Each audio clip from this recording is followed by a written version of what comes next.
আসসালামু আলাইকুম রহমতুল্লাহি ওয়া বারাকাতুহু। প্রিয় দর্শক ও শ্রোতা মণ্ডলী, পবিত্র রমজানুল মুবারকের এই রাত গভীরে এই মুহূর্তে আমি এই লাইভে এসেছি এটি তাৎক্ষণিক বিষয়ে প্রতিক্রিয়া ব্যক্ত করার জন্য। দর্শক শ্রোতা মণ্ডলী, আজ সারাদিন বিভিন্ন গণমাধ্যম এবং সামাজিক যোগাযোগ মাধ্যমে আপনারা একটি বিষয় লক্ষ্য করেছেন যে আজকে আমাদের ঢাকা 13 আসন মোহাম্মদপুর আদাবর্ষের বাংলানগর এই আসনে নির্বাচনকে কেন্দ্র করে যে সকল অনভিপ্রেত অনাকাঙ্ক্ষিত ঘটনা সংঘটিত হয়েছে সেটি দেশব্যাপী আলোচিত একটি বিষয়। আমরা সকলেই জানি বিগত ত্রয়োদশ জাতীয় সংসদ নির্বাচনে যে আসনগুলোতে ব্যাপকভাবে ইলেকশন ইঞ্জিনিয়ারিং হয়েছে এবং জনগণের রায় ছিনতাই করা হয়েছে অত্যন্ত নগ্নভাবে, তার মধ্যে সবচেয়ে আলোচিত আসন হলো ঢাকা 13 আসন। এখানে জনগণের যে ভোট এবং জনগণের যে রায় সেটাকে সুস্পষ্ট ষড়যন্ত্রের মাধ্যমে ছিনতাই করা হয়েছে এবং সেই ছিনতাইকাণ্ডের সাথে অত্যন্ত দুঃখজনকভাবে বাংলাদেশের দায়িত্বশীল অনেকগুলো মহল এটার সাথে জড়িত। তার সুস্পষ্ট বিভিন্ন প্রমাণাদি এবং ঘটনা প্রবাহ আমাদের সামনে বিদ্যমান রয়েছে। সেই সাথে আমি এই কথাও বলতে চাই যে এই নির্বাচনে আমরা আমাদের নির্বাচনকে নিয়ে আমরা আমাদের অভিমত ইতিমধ্যেই একাধিকবার ব্যক্ত করেছি। নির্বাচনটি ছিল দৃশ্যত সারাদিন অনেকটাই শান্তিপূর্ণ, সুশৃঙ্খল এবং মানুষের ব্যাপক আগ্রহ এবং উদ্দীপনা উৎসাহ একটি উৎসাহব্যঞ্জক পরিবেশে নির্বাচনটি সম্পন্ন হয়েছে। নির্বাচনটা যতটা সুন্দর, অংশগ্রহণমূলক এবং মানুষের উদ্দীপনার মধ্য দিয়ে আয়োজিত হয়েছে, কিন্তু সন্ধ্যার পর থেকে ফলাফল গণনার ক্ষেত্রে তার রিফ্লেকশন এবং তার যথাযথ বাস্তবায়ন আমরা দেখতে পারিনি। ফলাফল গণনার সময় নানা ধরনের ছলচাতুরির আশ্রয় নেওয়া হয়েছে, প্রতারণা করা হয়েছে এবং এক কথায় বলতে গেলে ইলেকশন ইঞ্জিনিয়ারিংয়ের মাধ্যমে টার্গেটকৃত ব্যক্তিবর্গকে তাদের জয় ছিনিয়ে নিয়ে তাদেরকে পরাজিত দেখানো হয়েছে। এবং তার মধ্যে সবচেয়ে গুরুত্বপূর্ণ যে আসনটিতে এই ইলেকশন ইঞ্জিনিয়ারিংয়ের মাধ্যমে জনগণের নির্বাচিত প্রার্থীর জয়ে ছিনতাই করা হয়েছে, তার মধ্যে ঢাকা 13 আসন হলো অন্যতম এবং সর্বাগ্রে। কিন্তু এখানেও সারাদিন দৃশ্যত নির্বাচনের পরিবেশ ছিল অনেকটাই শান্তিপূর্ণ এবং উৎসবমুখর। বড় ধরনের কোনো সহিংসতার ঘটনা এখানে ঘটেনি। হ্যাঁ, সকাল থেকেই আমাদের 11 দলীয় নির্বাচনের প্রতীক রিকশা মার্কার যেই সকল পোলিং এজেন্ট এবং তাদের যে সকল স্বেচ্ছাসেবক এবং কর্মীবৃন্দ ছিল তাদেরকে অনেক জায়গায় ভয়ভীতি প্রদর্শন করা হয়েছে, হুমকি ধমকি প্রদান করা হয়েছে এবং আমরা সকাল থেকেই অব্যাহতভাবে গণমাধ্যমে এই ঘটনার প্রতিবাদ জানিয়ে আসছিলাম।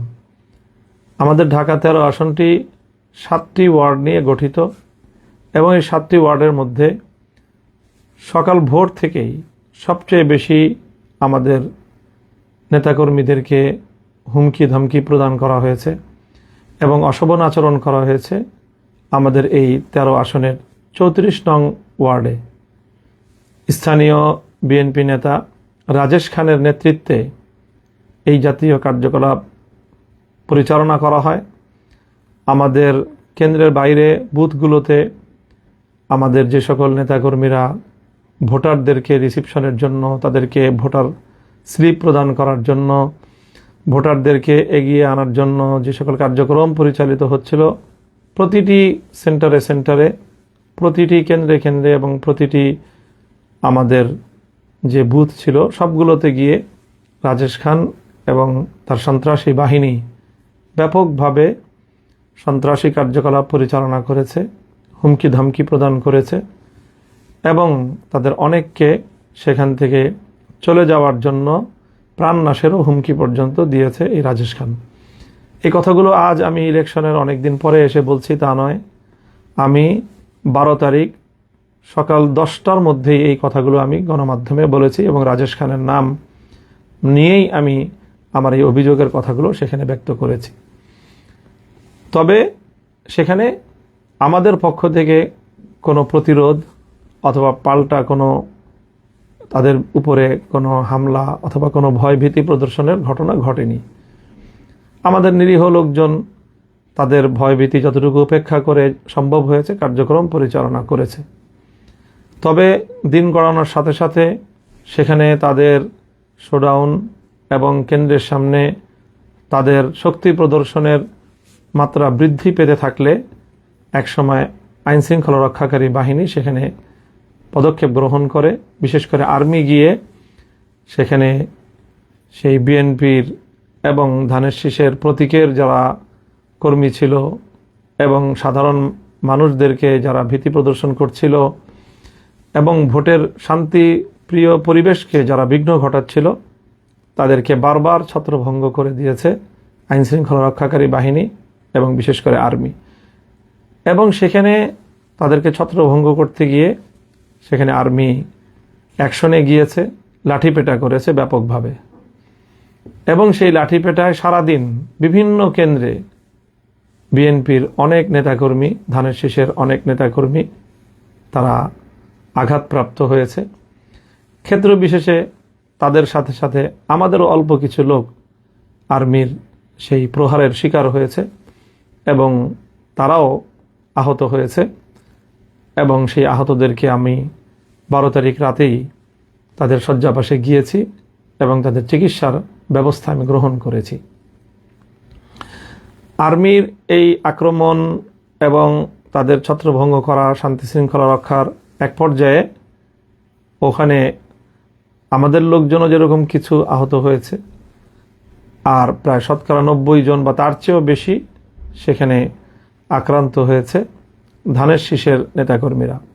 কারণ তারাই সকাল থেকে ভোট কেন্দ্র দখল করার এবং ভোটের পরিবেশ নষ্ট করার, ভয়ভীতি প্রদর্শন করার এই সকল সন্ত্রাসী কার্যকলাপগুলো পরিচালনা করছিল এবং এতে সবচেয়ে বেশি ভূমিকা ছিল রাজেশ খানের।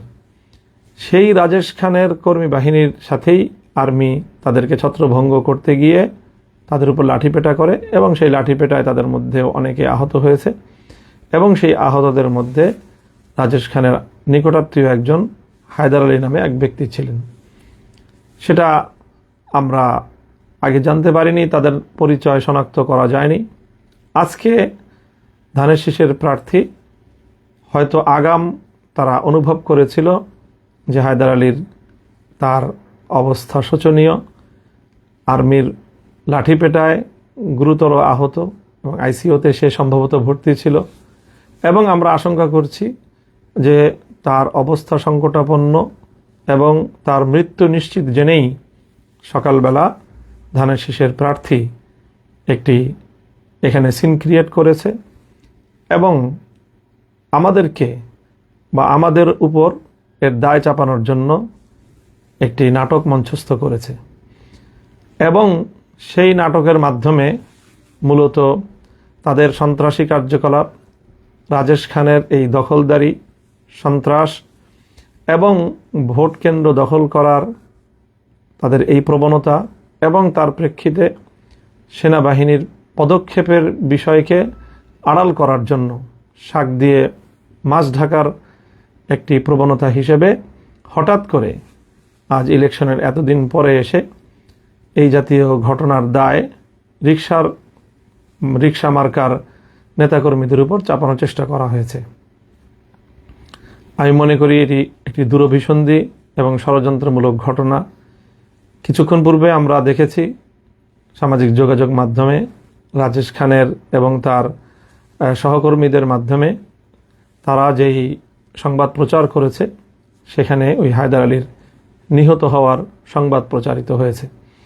এবং আবারও তারা ওই শাক দিয়ে মাছ ঢাকার মতো মিথ্যাচার করে আর্মির হামলায় আহত হয়ে এবং শেষে নিহত ব্যক্তির এই ঘটনাকে তাদের সন্ত্রাসী কার্যকলাপ, রাজেশ খান তার নিজের অপরাধকে ঢাকা দেওয়ার জন্য সে আমাদের উপর এর দায় চাপানোর অপচেষ্টা চালিয়েছে। আমরা এই অপচেষ্টার তীব্র নিন্দা জানাই এবং সেখানে স্বাভাবিকভাবেই সিসিটিভির ফুটেজ থাকার কথা প্রতিটি কেন্দ্রকে সামনে রেখে। সেখানে কি ঘটনা ঘটেছিল, সেনাবাহিনী কেন তাদের উপর হামলা চালিয়েছিল, আমাদের কাছে একাধিক প্রত্যক্ষদর্শীর বরাতে এই সংবাদ এসেছে যে সেই দিন রাজেশ খান এবং হায়দার আলী তারা আর্মিকে চ্যালেঞ্জ করেছিল এবং আর্মিকে তারা সেখান থেকে হুমকি ধমকি দিয়ে আর্মির সাথেও অসদাচরণ করার প্রেক্ষিতে আর্মি তাদের উপরে চড়াও হয় এবং তারা আর্মির দ্বারা লাঠিপেটার শিকার হয় এবং সেই ঘটনাটির প্রেক্ষিতে এই মর্মান্তিক বিয়োগান্তক ঘটনাটি ঘটে যায়। কোনো মানুষের প্রাণহানি এটি অবশ্যই আমাদের সকলের কাছে অত্যন্ত মর্মান্তিক একটি বিষয়, দুঃখজনক একটি বিষয়।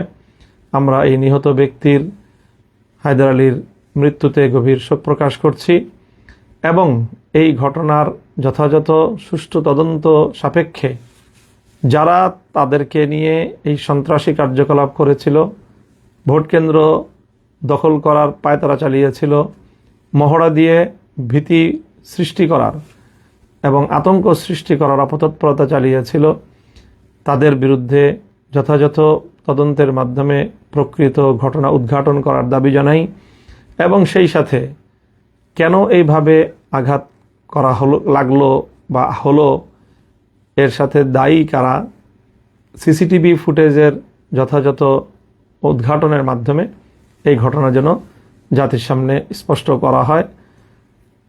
এখানে একদিকে আমরা তাদের বিরুদ্ধে ইতিমধ্যে ইলেকশন ইঞ্জিনিয়ারিংয়ের অসংখ্য তথ্য প্রমাণ আমাদের কাছে বিদ্যমান থাকার প্রেক্ষিতে বিষয়টি নিয়ে আমরা যেমনিভাবে নির্বাচন কমিশনের কাছে আমাদের অভিযোগ দায়ের করেছি, সে একই সাথে আমরা এই বিষয়গুলো নিয়ে আমাদের আইনানুগ যাবতীয় পদক্ষেপ গ্রহণ করার আমরা পর্যায়ক্রমিক পদক্ষেপের মধ্যে রয়েছি, প্রক্রিয়ার মধ্যে রয়েছি। সেটিকে যেন ভিন্ন খাতে কেউ প্রবাহিত করতে না পারে, বাধাগ্রস্ত করতে না পারে, সেই জন্য আমরা দেশবাসীর প্রতি, সরকারের প্রতি, আইন শৃঙ্খলা রক্ষাকারী বাহিনীর প্রতি আমরা উদাত্ত আহ্বান জানাই এবং দেশের সকল জনগণকে আমরা এই ব্যাপারে সোচ্চার এবং যেভাবে ভোট চুরির মাধ্যমে জনগণের ম্যান্ডেটকে ছিনতাই করা হয়েছে ঢাকা 13 আসনে, এর বিরুদ্ধে সারা দেশের জনগণকে সোচ্চার এবং তাদের প্রতিবাদ অব্যাহত রাখার আহ্বান জানাই এবং একই সাথে এইভাবে ভোট কেন্দ্র দখলের অপতৎপরতার সাথে জড়িত রাজেশ খান সহ 34 নং ওয়ার্ডের ধানের শীষের যারা তৎপরতা পরিচালনা করেছে, তাদের এই সকল অপতৎপরতাকে আইনের আওতায় আনার জন্য আমরা প্রশাসনের নিকট জোর দাবি জানাচ্ছি। আমরা চাই যেভাবেই হোক, যে প্রক্রিয়ার মাধ্যমেই হোক, একটি সরকার প্রতিষ্ঠিত হয়েছে, দেশ দীর্ঘ সংগ্রামের মধ্য দিয়ে একটি নির্বাচন পরবর্তী বাংলাদেশে একটি নতুন সরকার ক্ষমতাসীন হয়েছে। আমরা এই সরকার যথাযথভাবে কার্যক্রম পরিচালনা করুক, সেটা আমরা চাই। কোনোভাবেই শান্তিপূর্ণ পরিস্থিতিকে ঘোলাটে করার কোনো অপচেষ্টা, সাধারণ শান্তিপ্রিয় পরিবেশকে উত্তপ্ত করার মতো কোনো কর্মকাণ্ড যেন কেউ পরিচালনা করতে না পারে, সেজন্য আমরা সরকার এবং সংশ্লিষ্ট কর্তৃপক্ষকে সেই বিষয়ে সোচ্চার এবং সজাগ থাকার উদাত্ত আহ্বান জানাচ্ছি। সকলকে ধন্যবাদ জানিয়ে আমি আমার বক্তব্য শেষ করছি। ওয়া আখিরু দাওয়ানা আলহামদুলিল্লাহি রাব্বিল আলামিন। আসসালামু আলাইকুম ওয়া রাহমাতুল্লাহ।